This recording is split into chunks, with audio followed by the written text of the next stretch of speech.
Hi everyone. Now I've got an LG microwave and it wasn't heating anymore, and the model number is just shown on this little tag on the back.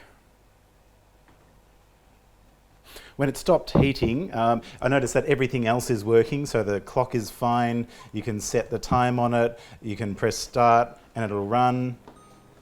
The light comes on, the motor and the turntable spins, so everything's working about it except that it doesn't heat, and generally speaking that's the magnetron that isn't working when that happens. And so just to have a look at it, so we've just got a cup of water here.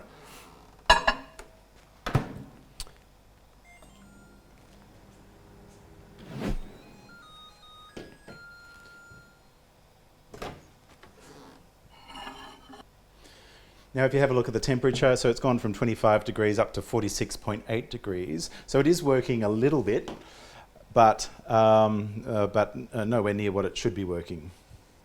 So what we're going to do is to replace the magnetron inside it with a new one. So I looked up the spare part that I needed. And so this is the new magnetron that I've now received. And we're going to pop this one in and see if that improves the performance of the microwave. So first things first, let's turn this off.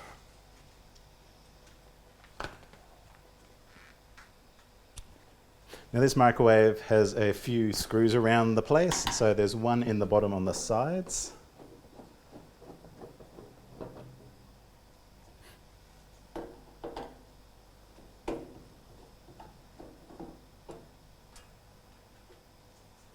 And then there's 4 screws on the back, which look like they're attached to the cover.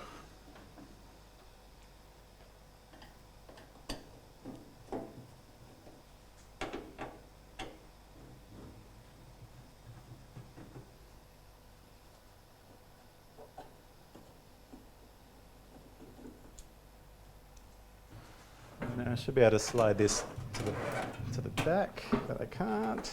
Oh, there we go. So just lift it out the bottom a little bit.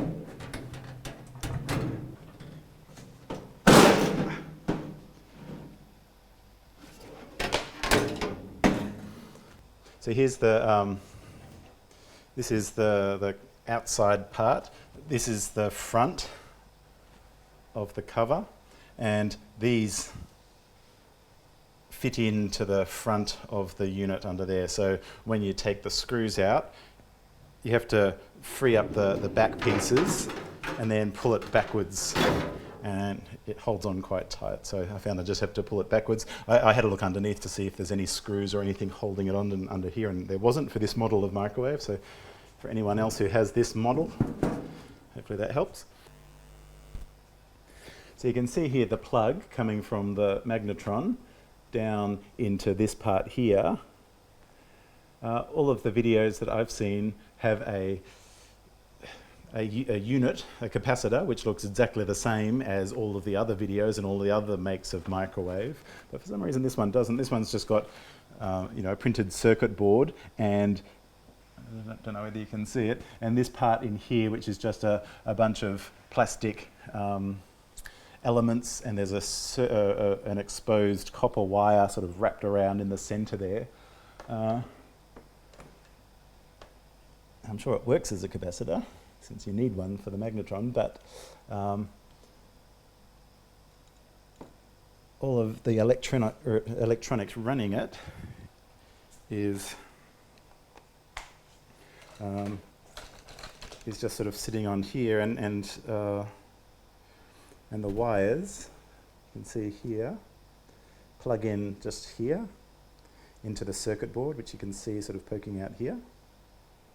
So what I'm going to try to do instead then is I'm just going to unplug this and just be really careful. So I've got my rubber gloves on to insulate myself. I'm going to use a pair of pliers with insulated plastic handles. So at no point am I going to touch any of that power supply. It is unplugged, but as I said, you're supposed to discharge the capacitor because that doesn't discharge by itself. So let's try that.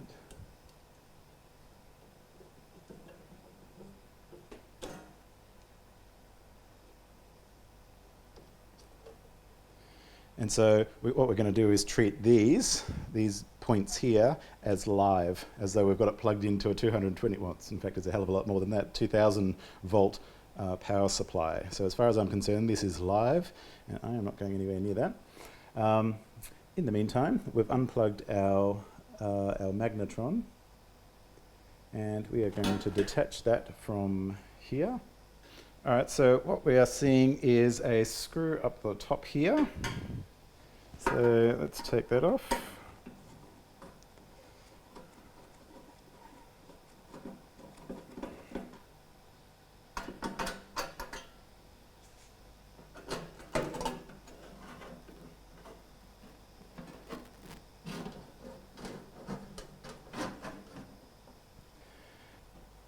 And so then there's two screws on the left-hand side here.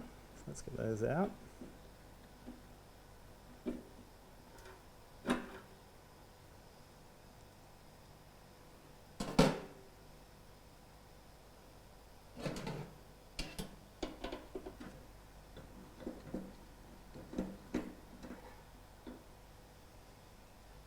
And it's a little tricky to show on camera, unfortunately, but just in here is on the right-hand side. There's one screw.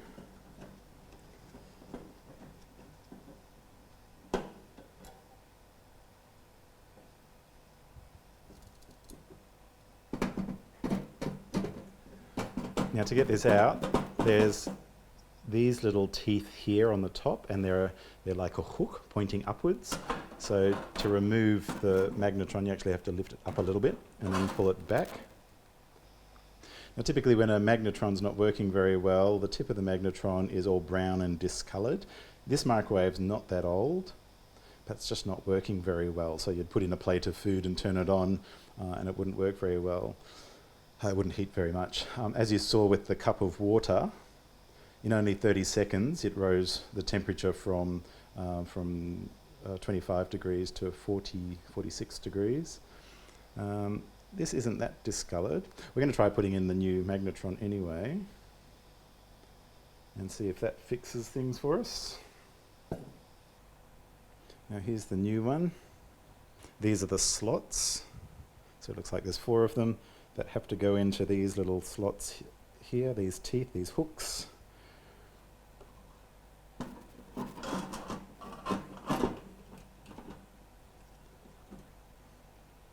So it fits on there.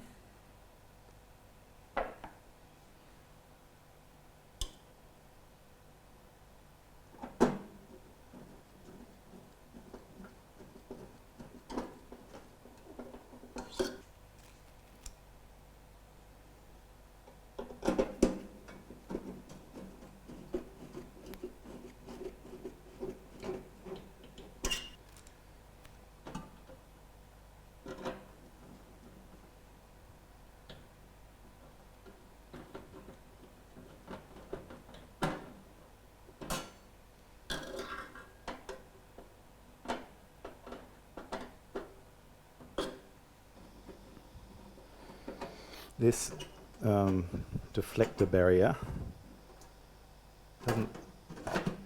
doesn't seem to fit as tightly as it did with the other one.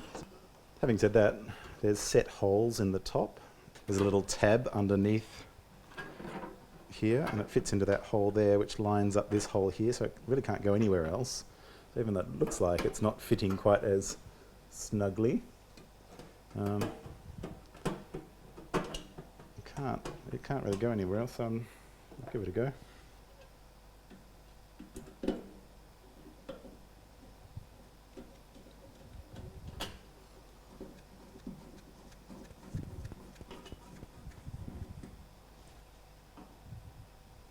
Alright, so here's our plug.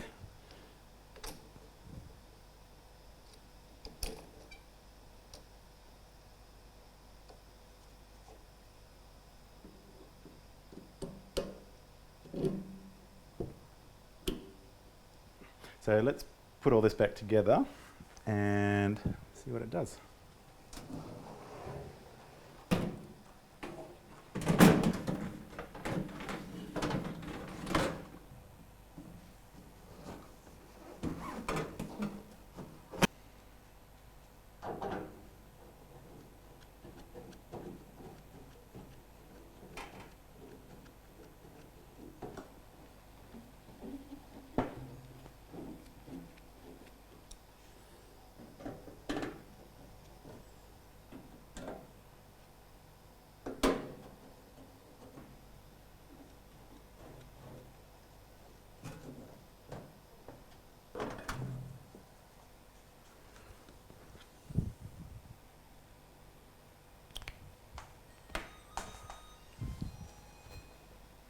Okay, so we've got it turned back on and the electronics have come back on, so we're going to choose 12-hour time. What is it? 3:39.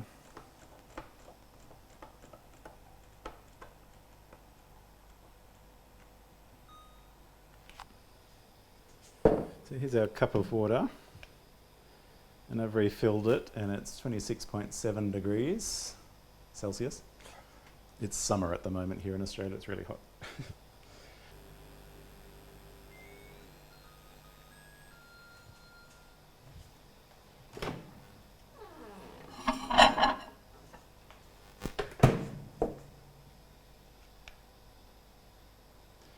And so now it's 54.9 degrees Celsius. So it's heating up better now. I'm going to try another 30 seconds.